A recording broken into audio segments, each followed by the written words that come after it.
দেখুন আমার গাছের জবাগুলো কি সুন্দর, আজকে অনেকগুলো ফুটেছে। এই ফুলটা তো আরও সুন্দর। আমি এখনও ফুল তুলিনি, পরে তুলব। এই কটা ফুল সেটাও চুরি হয়ে যায়, বুঝতে পেরেছেন? এরকম শহরতলিতেও ফুল চুরি হয়। দেখুন ওই একটা ওপরে, কত ওপরে, ওটা পারতে পারবো না। এই দেখুন, এটা পাঁচিলে উঠলে ডাল ভেঙে যায়। আমি সেই উঠে একদিন পেরেছিলাম, পাঁচিলে উঠে ডাল ভেঙে গেছে। কি সুন্দর ফুলগুলো।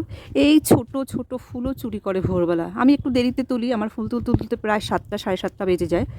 এই ফুলও চুরি করে। এই ফুল তো ফুল, দেখবেন কোন ফুল চুরি করে। এই যে আমার ছোট্ট টগর ফুল গাছটা, মানে যা ফুল ফোটে আমার রেগুলারের পুজোর ফুল হয়ে যায়। এই ফুলগুলোকেও চুরি করে। তাও ভালো, যে চোর ফুল চুরি করে আমার জন্য দু একটা এপাশ থেকে রেখে যায়। মানবিকতা আছে। সে কথায় আছে, চোর হলেও জাত ভালো। আমার বাড়ির ফুল চোরেরও তাই অবস্থা। বাজারে না ফুলের ভীষণ দাম, ভীষণ দাম।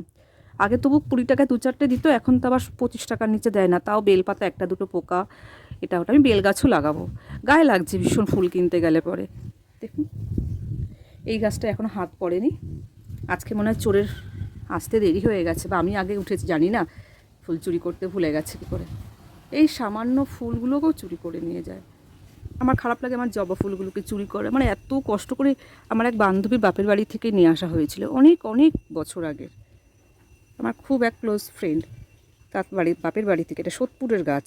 দেখুন এই ফুলও চুরি করে। আমার খুব রাগ হয়, কিন্তু চোরকে ধরতে পারছি না কিছুতেই।